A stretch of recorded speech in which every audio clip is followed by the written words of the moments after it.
دوستو، یہ یاسر شامی اور لڑکی یہ کہیں اور ملک میں نہیں ہے، یہ ملک پاکستان، اسلامک ریپبلک پاکستان کی سڑکوں پر گھوم رہی ہیں۔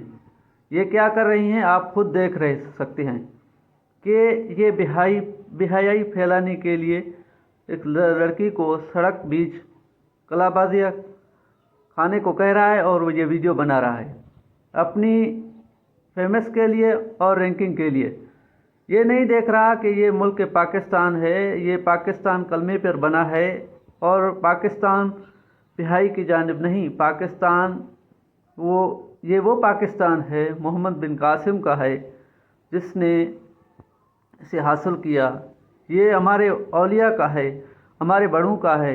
یہ دیکھو ہمیں کیا میسج دینا چاہتے ہیں کہ پاکستان میں بہائی پھیلے۔ آئے روز دیکھتے ہو زیادتیاں ہو رہی ہیں بچیوں کے ساتھ۔ یہ دیکھو بیچ سڑک پہ بچی کو لے کے گھوم رہا ہے، پھر زیادتیاں نہیں ہوگی تو کیا ہوگا؟ بہائی نہیں پھیلے گی تو کیا ہوگا؟ پھر کون ان بہائی کو روکے گا؟ کوئی بھی نہیں روک سکتا۔ ایسے یہ ملک پاکستان میں ایسا نہیں ہونا چاہیے تھا، اور یاسر شامی کو بھی لوگ روکتے، گورنمنٹ روکتی کہ ایسا نہیں کرنا چاہیے آپ کو بیچ سڑک پہ۔ یہ پاکستان ہے، نہ ہی امریکہ ہے، نہ ہی کینیڈا، نہ فرانس ہے، یہ ہمارا ملک پاکستان ہے۔ اس میں ابھی تک غیرت باقی ہے۔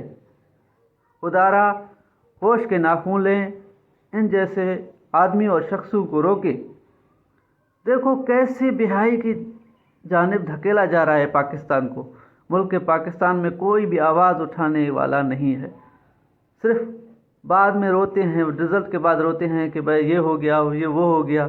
دیکھو خدا ان کو ہدایت دے، کوئی کہنے والا نہیں ہے ان کو۔ دیکھو بیچ سڑک اوپر اپنی ٹانگیں اوپر کرے نوجوان لڑکوں کے ساتھ، پھر کہتے ہیں کہ ہمارے کے ساتھ زیادتی ہو گئی، لڑکیوں کے حقوق نہیں دی جا رہی۔ یہ حقوق ہے کہ بیچ سڑک پہ بیٹھ کے اپنی ٹانگیں پھیلاؤ اور ایک مرد کھڑا ہے، یا کس کو اس نے یہ لے کے آیا ہے؟ یہ دوستو، یہ میرا میسج ہے تمام پاکستان کے۔ ویڈیو اچھی لگی تو چینل کو سبسکرائب کریں، لائک کریں اور شیئر کریں، اور اس ویڈیو کو زیادہ سے زیادہ لوگوں میں پھیلائیں، اور گورنمنٹ کو چاہیے کہ اس کو روکے، ایسی بہائی پاکستان میں نہ پھیلائے۔